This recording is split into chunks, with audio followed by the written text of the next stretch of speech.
नमस्कार साथियों, उम्मीद करती हूँ आप सब बढ़िया होंगे और अपनी पढ़ाई को अच्छे तरीके से कर रहे होंगे। तो कल हम लोगों ने जो देखा था वो परियोजना देखा था, ठीक है। परियोजना से रिलेटेड फैक्ट को देखा था और यहाँ तक के फैक्ट को हम लोगों ने कंप्लीट किया था, ठीक है भैया।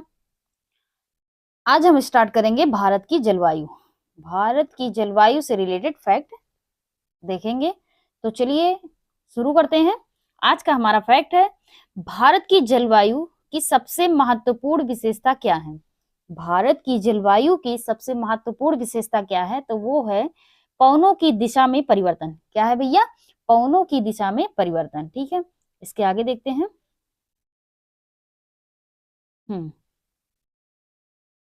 मानसून किस शब्द का है? मानसून किस भाषा शब्द का है, तो वो है अरबी। किस शब्द का है भैया? अरबी भाषा का, ठीक है। इससे रिलेटेड कुछ ज्ञान है, तो वो ज्ञान हमारा क्या है? मानसून शब्द की उत्पत्ति अरबी भाषा के मौसम शब्द से हुई है। किससे हुई है भैया? मौसम शब्द से, ठीक है। जिसका तात्पर्य क्या है? ऋतु, ऋतु या मौसम, ठीक है भैया। इसके आगे, भारत में सर्वाधिक वर्षा मुख्यतः प्राप्त होती है, तो वो प्राप्त होती है दक्षिणी पश्चिमी मानसून से। किससे? दक्षिणी पश्चिमी मानसून से सर्वाधिक वर्षा होती है, ठीक है। इसके आगे, अमृतसर एवं शिमला एक ही अक्षांश पर स्थित है, परंतु इनकी जलवायु में भिन्नता का कारण क्या है? तो वो है इनकी समुद्र से दूरी। क्या कारण है भैया? समुद्र से इनकी दूरी, ठीक है। तमिलनाडु में शरदकालीन वर्षा अधिकांशतः किन कारणों से होती है? तो वो होती है पश्चिमी विक्षोभ से। किससे? पश्चिमी विक्षोभ से। इसके आगे, देश के किस भाग में मानसून के अरब सागर एवं बंगाल की खाड़ी दोनों ही शाखाओं में वर्षा होती है? तो वो होती है पंजाब में। कहाँ होती है? पंजाब में, ठीक है। भारतवर्ष में सर्वाधिक वर्षा किस क्षेत्र में होती है? भारत में सर्वाधिक वर्षा किस क्षेत्र में होती है? तो वो होती है मध्य प्रदेश और बिहार में।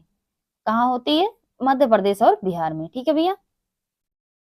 इसके आगे, भारत में सर्वाधिक वर्षा प्राप्त करने वाला स्थान कौन सा है? तो वो है मौसिन राम। कौन है भैया? मौसिन राम या मौसिन राम, ठीक है। आम्र वर्षा क्या है? आम्र वर्षा क्या है? तो वो है बिहार और बंगाल में मार्च एवं अप्रैल में होने वाली वर्षा, ठीक है भैया। सर्वाधिक वर्षा किस मानसून से होती है? तो वो होती है दक्षिणी पश्चिमी मानसून से। किससे? दक्षिणी पश्चिमी मानसून से। इसके आगे, भारत में सबसे कम वर्षा कहाँ होती है? तो वो होती है कच्छ से हरियाणा तक। कहाँ? कच्छ से हरियाणा तक होती है सबसे कम वर्षा, ठीक है। मौसिन राम और चेरापूंजी में अधिक वर्षा होने की क्या कारण है? तो उसका कारण है यहाँ की पहाड़ियां कीप की आकृति की होती हैं। किस आकार की होती हैं? कीप की आकृति की होती हैं, ठीक है। इस आकार की होती है, कीप की आकृति की, ठीक है। तभी यहाँ ज्यादा वर्षा होती है। इसके आगे, भारत के किस भाग में सर्वाधिक दैनिक तापांतर पाया जाता है? तो वो पाया जाता है पूर्वी तटीय प्रदेश में। कहाँ? पूर्वी तटीय प्रदेश में। इसके आगे, जम्मू कश्मीर में होने वाली शीतकालीन वर्षा का कारण कौन सा है? तो वो है पश्चिमी विक्षोभ। भारत के उत्तरी मैदानों में शीतकाल में वर्षा होती है, तो वो होती है पश्चिमी विक्षोभ में, ठीक है भैया। इसके आगे, भारत में वर्षा का अधिक होते हुए भी यह देश प्यासी धरती समझा जाता है, इसका कारण क्या है? तो कारण जो है वो है वर्षा के पानी का तेजी से बह जाना तथा शीघ्रता से भाप बनकर उड़ जाना और वर्षा का कुछ थोड़े ही महीनों में जोर होना, ठीक है। इसके आगे, भारतीय उपमहाद्वीप पर ग्रीष्म ऋतु में उच्च तापमान एवं निम्न दाब हिंद महासागर में वायु का कर्षण करते हैं, जिसके कारण प्रभावित होता है। तो वो किसके कारण प्रभावित होता है? तो वो होता है दक्षिणी पश्चिम मानसून से। किससे? दक्षिण पश्चिम मानसून से, ठीक है।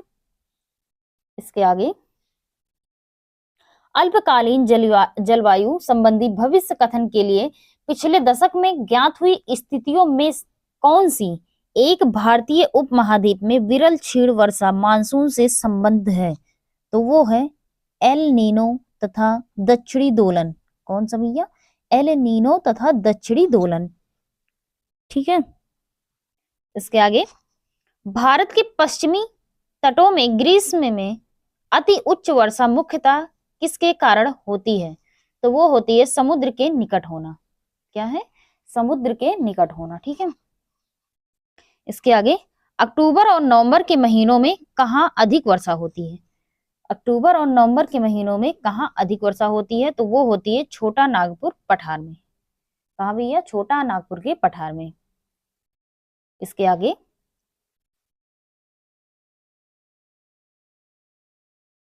भारतीय मानसून मौसमी विस्थापन से इंगित है, इसका कारण है। तो इसका कारण जो है वो है स्थल समुद्र की विभेदी तापन। क्या है? स्थल समुद्र की विभेदी तापन। ठीक है भैया। इसके आगे, भारत के किस राज्य में जाड़े के मौसम में वर्षा होती है? तो वो होती है ओडिशा में। कहाँ भैया? ओडिशा में। इसके आगे,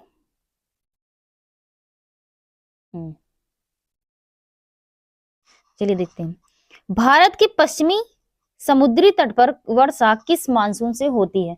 तो वो होती है दक्षिण पश्चिमी मानसून से। किससे? दक्षिण पश्चिमी मानसून से। किस राज्य में प्रत्यावर्ती मानसून का अधिक प्रभाव होता है? तो वो होता है तमिलनाडु से। कहाँ से होता है? तमिलनाडु से। उत्तर पूर्वी मानसून से सबसे अधिक वर्षा प्राप्त करने वाला राज्य है, तो वो है तमिलनाडु। कौन है भैया? तमिलनाडु। ठीक है। इसके आगे, कौन सा स्थान सबसे कम वर्षा प्राप्त करता है? तो कौन है वो भैया? लेह। लेह सबसे कम वर्षा प्राप्त करता है। ठीक है। अब क्वेश्चन है हमारा, भारत में ग्रीष्मकालीन मानसून के प्रवाह की सामान्य दिशा है? तो ऑप्शन ए है दक्षिण से उत्तर, फिर दक्षिण पश्चिम से दक्षिण पूर्व, फिर दक्षिण पूर्व से दक्षिण पश्चिम, फिर ऑप्शन डी है दक्षिण पश्चिम से उत्तर पूर्व। तो ऑप्शन डी हमारा सही हो जाता है, दक्षिण पश्चिम से उत्तर पूर्व। ठीक है भैया। इसके आगे, भारत के किस भाग में सर्वाधिक दैनिक तापांतर पाया जाता है? तो वो पाया जाता है राजस्थान के मरुस्थलीय क्षेत्रों में। कहाँ? राजस्थान के मरुस्थलीय क्षेत्रों में। भारत के किस राज्य में मानसून का आगमन सबसे पहले होता है? तो वो होता है केरल में। केरल में सबसे पहले मानसून का प्रवेश होता है। ठीक है। इसके आगे, झारखंड में वर्षा किस मानसून से होती है? तो वो होती है दक्षिण पश्चिम मानसून से। किससे भैया? दक्षिण पश्चिम मानसून से। इसके आगे क्वेश्चन है हमारा, निम्नलिखित में से किस स्थान पर सबसे कम वर्षा वार्षिक वर्षा होती है? सबसे कम वार्षिक वर्षा होती है। तो ऑप्शन ए हमारा है Bellary, option B Jaisalmer, option C है जोधपुर, ऑप्शन डी है लेह। तो ऑप्शन डी हमारा सही हो जाता है, यहाँ सबसे कम वर्षा होती है। ठीक है।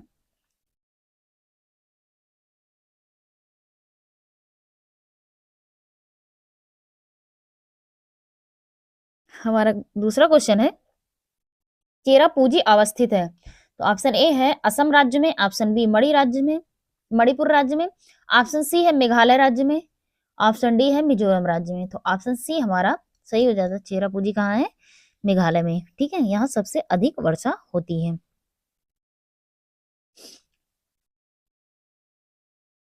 हमारा जलवायु से रिलेटेड फैक्ट समाप्त होता है।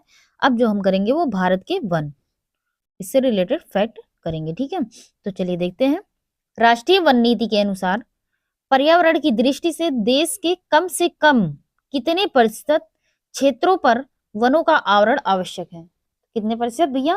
33%। कितना? 33%। ठीक है। इसके आगे, केंद्र सरकार द्वारा नई नवनीति की घोषणा किस वर्ष की गई? तो वो की गई 1988 ईस्वी में। कब की गई थी भैया? 1988 ईस्वी में।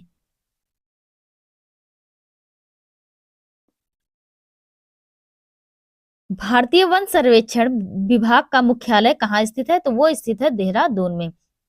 कहाँ स्थित है भैया? देहरादून में। भारतीय वन सर्वेक्षण विभाग का मुख्यालय कहाँ है? देहरादून में। ठीक है, इसको ध्यान में रखिएगा आप लोग। इसके आगे है, भारत में वन अनुसंधान संस्थान कहाँ स्थित है? तो वो भी देहरादून में है। कहाँ है वन अनुसंधान संस्थान? देहरादून में। राष्ट्रीय पर्यावरण शोध संस्थान NERI कहाँ स्थित है? तो ये है नागपुर में। ठीक है, भारत में वृक्षारोपण उत्सव जिसे वन महोत्सव के नाम से जाना जाता है कि जन्मदाता कौन है? तो वो है KM मुंशी। वन महोत्सव के जन्मदाता कौन है? तो वो है KM मुंशी। ठीक है, इसके आगे वन रोपण प्रक्रिया है तो वो है और पेड़ लगाने की। ठीक है, देश के कुल क्षेत्रफल के कितने प्रतिशत भूभाग पर वनों का आवरण है? तो वो है 21.05%। कितना? 21.05%। ठीक है भैया, पश्चिमी हिमालय संसाधन प्रदेश के प्रमुख संसाधन हैं तो कौन है? वन है। ठीक है, किस राज्य के कुल भौगोलिक क्षेत्रफल से सबसे कम भाग पर वनों का विस्तार पाया जाता है? तो वो पाया जाता है हरियाणा के। सबसे कम भाग पर वन पाया जाता है कहाँ? हरियाणा में। ठीक है भैया, इसके आगे पारिस्थितिक संतुलन बनाए रखने के लिए न्यूनतम वन आवरण अनिवार्य है तो वो क्या है भैया? संपूर्ण भूमि का 33%। कितना? संपूर्ण भूमि का 33%। ठीक है भैया, इसके आगे वृक्षादित क्षेत्र सर्वाधिक है तो वो है पूर्वी डेक्कन में। कहाँ भैया? पूर्वी डेक्कन में।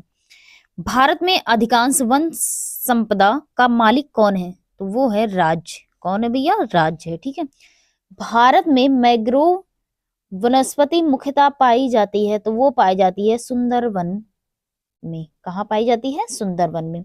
नीलगिरी पहाड़ियों में पेड़ की सामान्यता जाति है तो वो है टीक यानी सागौन की। सागौन की सबसे ज्यादा जाति जो है वो नीलगिरी पहाड़ियों में है। ठीक है, भारत में अति सघन वनों का सर्वाधिक क्षेत्र किस राज्य में पाया जाता है? तो वो पाया जाता है अरुणाचल प्रदेश में। किस राज्य में? अरुणाचल प्रदेश में। ठीक है भैया, इसके आगे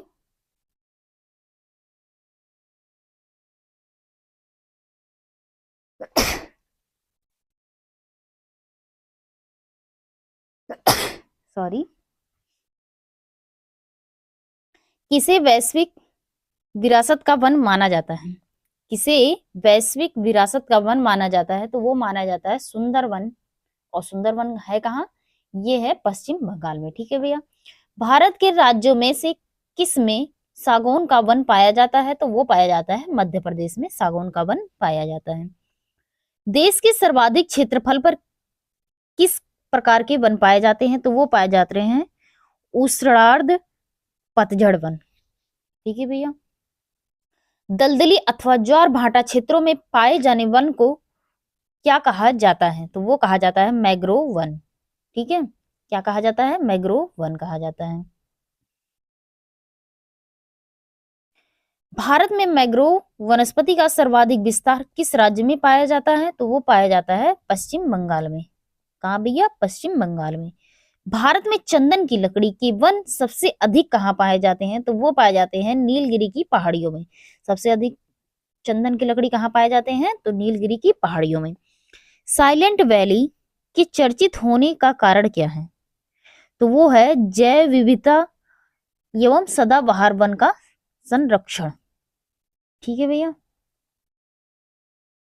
फूलों की घाटी कहाँ स्थित है? तो वो है उत्तराखंड में। कहाँ है भैया? उत्तराखंड में। शांत घाटी कहाँ अवस्थित है? तो ये है केरल में। कहाँ है? केरल में। पश्चिमी घाट पर पाई जाने वाली वनस्पति का प्रकार कौन सा है? तो वो है सदाहरित। कौन सा? सदाहरित। किन पहाड़ियों पर उष्ण कटिबंधीय सदाबहार वन पाए जाते हैं? तो वो पाए जाते हैं नीलगिरी की पहाड़ियों पर। इसके आगे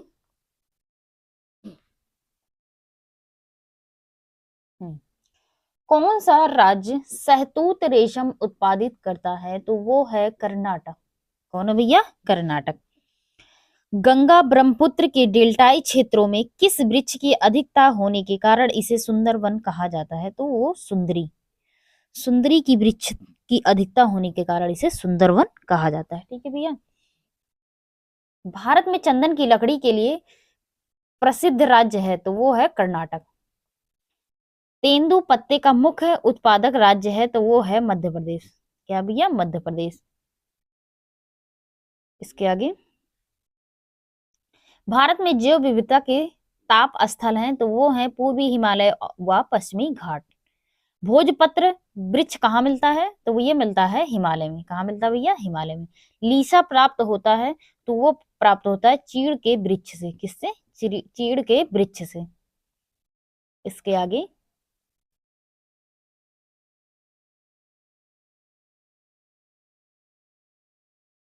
हम्म सागौन तथा साल के उत्पादक हैं, सागौन तथा साल के उत्पाद हैं तो वो हैं उष्ण कटिबंधीय शुष्क पतझड़ी वन के।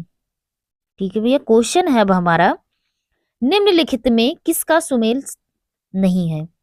निम्नलिखित में से किसका सुमेल नहीं है? तो वो है हमारा, पहले ऑप्शन देखते हैं। ऑप्शन ए है सुंदरवन पश्चिम बंगाल में, ऑप्शन बी है भीतरकनिका ओडिशा में, ऑप्शन सी है पिचवरम तमिलनाडु, और वेम्बनाथ जो है वो कर्नाटक। तो इसमें से ऑप्शन डी हमारा सही हो जाता है, यही हमारा सुमेल सही सुमेल नहीं है। ठीक है। इसके आगे,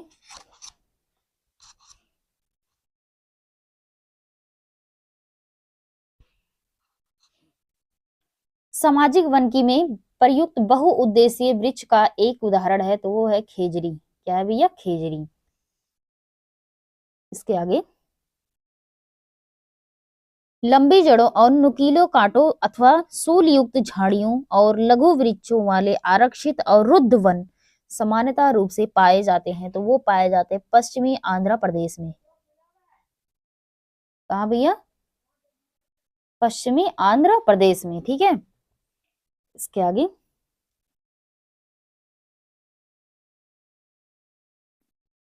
अब हमारा ये इंपॉर्टेंट है, इसको ध्यान में रखिएगा आप लोग जो मैं बताने जा रही हूँ। ठीक है। तो हमारा है, भारत में वन महोत्सव कब मनाया जाता है? तो वो मनाया जाता है जुलाई के प्रथम सप्ताह में। वन महोत्सव कब मनाया जाता है? जुलाई के प्रथम सप्ताह में। और फॉरेस्ट रिसर्च इंस्टीट्यूट कहाँ स्थित है? तो वो स्थित है देहरादून उत्तराखंड में। कहाँ भैया? देहरादून उत्तराखंड में। भारतीय वन सर्वेक्षण का कार्यालय कहाँ स्थित है? तो ये भी हमारा कहाँ है? देहरादून में। ठीक है भैया। इसके आगे, चिपको आंदोलन का संबंध किससे है? तो ये वनों के काटने से रोकने से, वनों के काटने के रोकने से। ठीक है।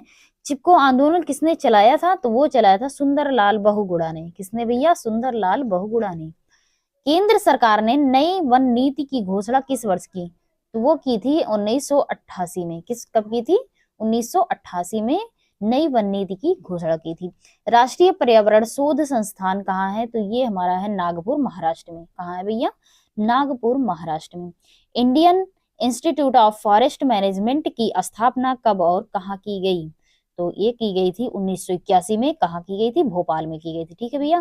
कहाँ की गई थी? Indian institute of forest management की स्थापना जो है 1981 में भोपाल में की गई थी। अब देखेंगे हम जो वो देखेंगे भारत के राष्ट्रीय उद्यान एवं पक्षी विहार एवं वन्य जीव अभ्यारण्य से रिलेटेड फैक्ट। ठीक है भैया। तो हमारा फैक्ट है, अपने प्राकृतिक परिवेश में वन्य जीव के लिए कानूनी तौर पर आरक्षित क्षेत्र है तो वो है बायोस्फीयर रिजर्व। क्या है भैया? Biosphere reserve. इसके आगे, वह राज्य जहां सुल्तानपुर पक्षी विहार स्थित है तो वो है हरियाणा। क्या है? हरियाणा। दुधवा राष्ट्रीय उद्यान कहाँ स्थित है? तो ये है उत्तर प्रदेश में। ठीक है भैया। दुधवा राष्ट्रीय उद्यान कहाँ है? तो वो है उत्तर प्रदेश में। कौन सा अभ्यारण्य जंगली हाथियों के लिए प्रसिद्ध है? तो वो है पेरियार। पेरियार जो है वो जंगली हाथियों के लिए प्रसिद्ध है।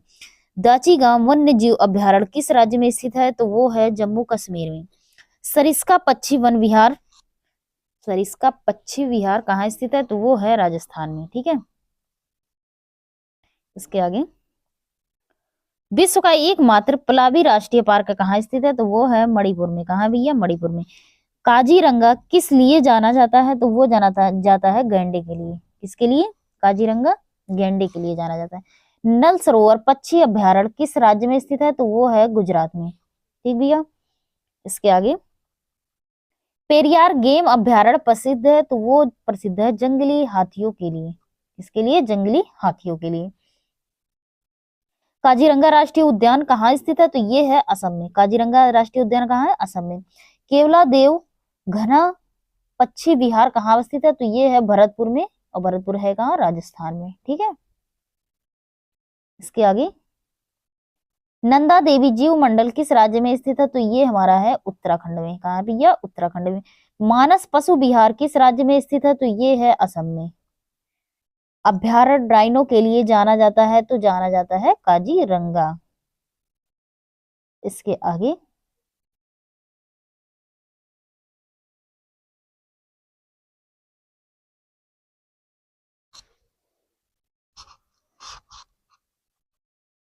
हम्म किस राज्य में राष्ट्रीय उद्यान वैली ऑफ फ्लावर्स स्थित है? तो वो है उत्तराखंड में। कहाँ है भैया? वैली ऑफ फ्लावर्स उत्तराखंड में। मधुमलाई पशु विहार प्रसिद्ध है? तो वो है व्याघ्रों के लिए, यानी बाघों के लिए। ठीक है भैया। गिर राष्ट्रीय उद्यान जो एशियाई शेर के लिए प्रसिद्ध है, वो स्थित है गुजरात में। तो गिर राष्ट्रीय उद्यान कहाँ है? गुजरात में। और ये किस लिए है? एशियाई शेर के लिए प्रसिद्ध है। ठीक है भैया। इसके आगे, राजाजी राष्ट्रीय पार्क एक प्राकृतिक आवास है? तो ये एशियाई हाथी के लिए। ठीक है भैया। इसके आगे, भारत का प्रथम राष्ट्रीय उद्यान कौन सा है? तो वो है कार्बेट राष्ट्रीय उद्यान। कौन भैया? कार्बेट राष्ट्रीय उद्यान। इसके आगे, भारत का प्रथम तितली उद्यान कहाँ स्थित है? तो वो है बनरघट्टा जैविक उद्यान, बंगलुरु में। कहाँ भैया? बंगलुरु में। भारतीय प्राणी विज्ञान सर्वेक्षण की स्थापना कब और कहाँ की गई थी? तो ये की गई थी 1916 में, कलकत्ता में की गई थी। कहाँ भैया? 1916 में कलकत्ता में। ठीक है। इसके आगे, भारतीय वनस्पति सर्वेक्षण विभाग की स्थापना कब और कहाँ की गई थी? तो वो 1970 में कोलकाता में की गई थी। भारतीय प्राणी विज्ञान सर्वेक्षण 1916 में कलकत्ता में की गई थी, और भारतीय वनस्पति सर्वेक्षण विभाग 1970 में कोलकाता में की गई थी। ठीक है। भारत में सबसे बड़ा बाघ अभ्यारण्य कहाँ है? तो वो है कार्बेट। कौन है भैया? कार्बेट। ठीक है। नेशनल वुड फॉसिल पार्क स्थित है? तो वो है जैसलमेर में। ठीक है, राजस्थान में। दाची गांव राष्ट्रीय उद्यान में मुख्य रूप से पाया जाता है? तो वो पाया जाता है तेंदुआ। क्या पाया जाता है दाची गांव राष्ट्रीय उद्यान में? तेंदुआ। ठीक है। इसके आगे, भारतीय वनों में से किसमें से बाघ विलीन हो गए थे? तो वो हो गए थे सरिस्का वाइल्ड लाइफ सेंचुरी में। कहा भैया? सरिस्का वाइल्ड लाइफ सेंचुरी से। ठीक है भैया। इसके आगे, कौन एक टॉप स्लिप के नाम से जाना जाता है?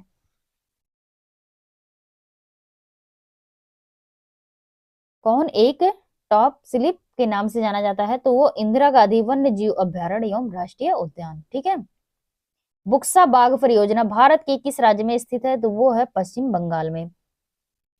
विश्व वन्य जीव कोष का प्रतीक है? तो वो है लाल पांडा। क्या भैया? लाल पांडा।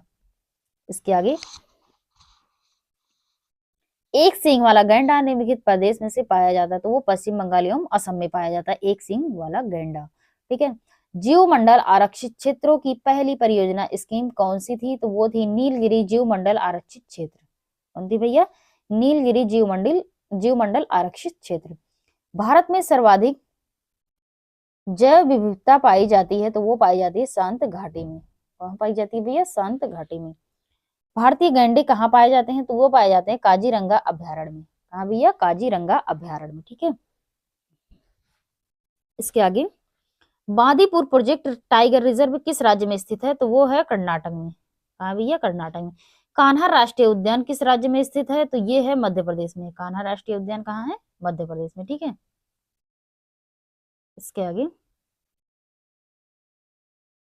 रणथंभौर वन्य जीव प्राणी अभ्यारण्य है या भारत के किस प्रदेश में है तथा किसके लिए प्रसिद्ध है? तो ये राजस्थान में है और ये बब्बर शेर के लिए प्रसिद्ध है। ठीक है भैया, रणथंभौर वन्य जीव अभ्यारण्य कहाँ है? राजस्थान में है और ये बब्बर शेर के लिए प्रसिद्ध है। जिम कॉर्बेट राष्ट्रीय उद्यान कहाँ है? तो ये है उत्तराखंड में। ठीक है भैया। चिपको आंदोलन के प्रमुख नेता कौन थे? तो वो सुंदरलाल बहुगुणा थे। कौन थे भैया? सुंदरलाल बहुगुणा। वन्य जीव संरक्षण अधिनियम कब बनाया गया? तो ये बनाया गया था 1972 में। किस राज्य या केंद्र शासित प्रदेश में सबसे अधिक वन्य जीव अभ्यारण्य है? तो वो है अंडमान निकोबार द्वीप समूह में। कहाँ भैया? अंडमान निकोबार द्वीप समूह में।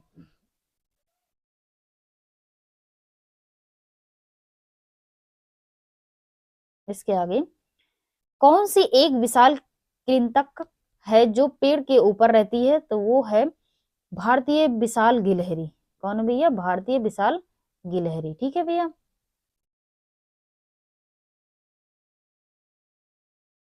अब हम जो देखेंगे वो भारत की मिट्टियों से रिलेटेड फैक्ट देखेंगे। ठीक है भैया, चलिए देखते हैं।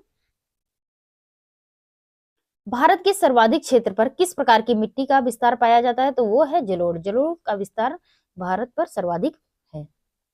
पुरानी जलोढ़ मिट्टी के अन्य नाम से किस नाम से जाना जाता है? पुरानी जलोढ़ मिट्टी को अन्य किस नाम से जाना जाता है? तो वो जाना जाता है बांगर। किस नाम से? बांगर नाम से। भारत के उत्तरी मैदान में मृदा सामान्यता कैसे बनी होती है? तो वो बनी होती है तलोच्चन से। किससे? तलोच्चन से। इसके आगे,